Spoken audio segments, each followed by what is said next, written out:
আচ্ছা হেমন্তদা, সাধারণত সব শিল্পীরই তাদের প্রথম পাবলিক ফাংশনের কথাটা বেশ ভালোভাবে মনে থাকে, জলজলকারে।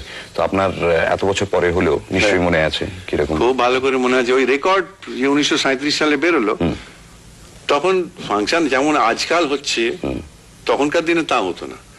মোস্টলি হতো বেশিরভাগ ইউনিভার্সিটি ইনস্টিটিউটে ছাত্ররা করতো। তো ওখানে আমাকে বললো যে তোকে গাইতে হবে। আচ্ছা, আপনাকে গাইতে হবে, নিয়ে যেতে। আমাকে বন্ধু নিয়ে গেছিল। তো বসে আছি কিছুতে আর প্রোগ্রাম দেয় না, আইটেম আসে না। তখন আমাদের আইডিয়াল হচ্ছে পঙ্কজ মল্লিক, শচীন দেববর্মন, কেসি দে।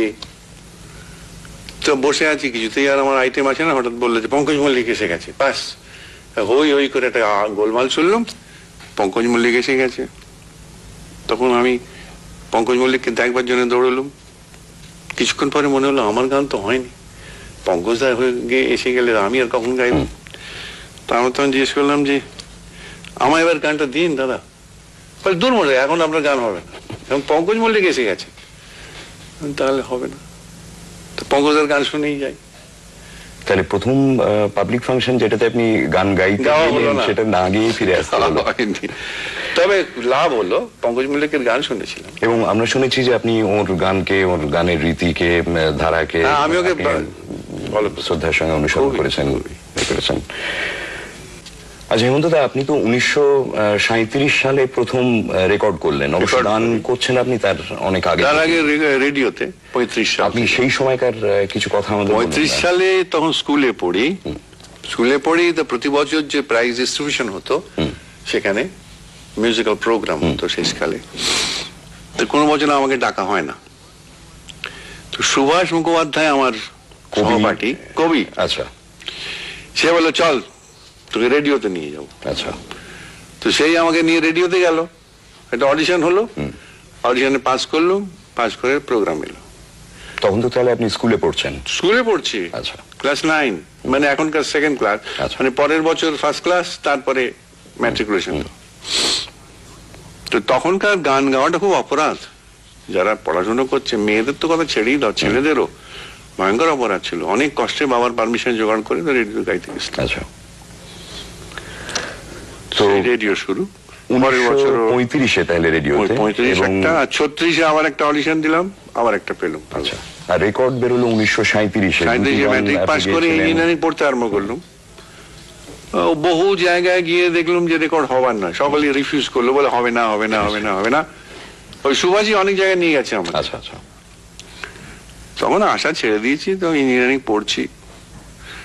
এমন সময় একটা হঠাৎ সুযোগ এসে গেল একটা জায়গায় থেকে রেকর্ড করা। তো প্রথম গান কি করেছিলেন রেকর্ডে? তখন যেরকম আধুনিক, আজকাল তো অনেকটা ধুয়ো উঠছে। তো আধুনিক গান কেন এরকম হচ্ছে, কেন এরকম হচ্ছে? আরে আধুনিক গান তো আধুনিক দিক কালের মতোই হবে। তা ধরো তখন যে গান করেছি, তখন ভালো সেল হয়েছিল, ভালো লোকে পছন্দ করেছিল, কিন্তু সেই গান এখন শুনলে আমাদের কিরম বোকা বোকা লাগে, কিরম খারাপ। সে কি কথা? হ্যাঁ দেখো, শোনান না একটু। দেখো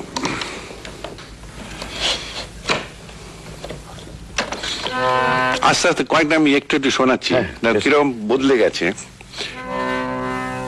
জানিতে যদি গো তুমি পাষাণে কি ব্যথায় আছে, গোপন বাণীটি তারি তোমারও পরশ যাচ্ছে।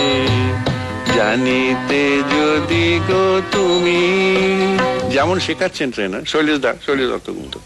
তারপরে রেকর্ড, তোমারে চাহিয়া প্রিয় বুঝিনু বিফল চাওয়া, ইত্যাদি।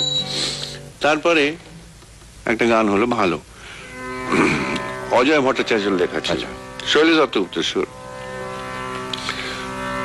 রজনীগন্ধা ঘুমাও ঘুমাও আজি রাতে, ঘুমের দেশের গান ভেসে আসে মধুবাতে, ঘুমাও ঘুমাও আজি রাতে। পরিবর্তন পরিবর্তনটা বেশ বোঝা পরিবর্তন যাচ্ছে হচ্ছে। যে- তার মানে আমি একটা সুর করলাম, সেটা খুব আরো ভালো বলে মনে হয় তখন। এটা বোধহয় 1940 সাল কি 39 সাল হবে। আচ্ছা, কথা কয়ো না কো শুধু শোনো, কথা কয়ো না কো শুধু শোনো, যেন বাতাসে পাঠালো কোনো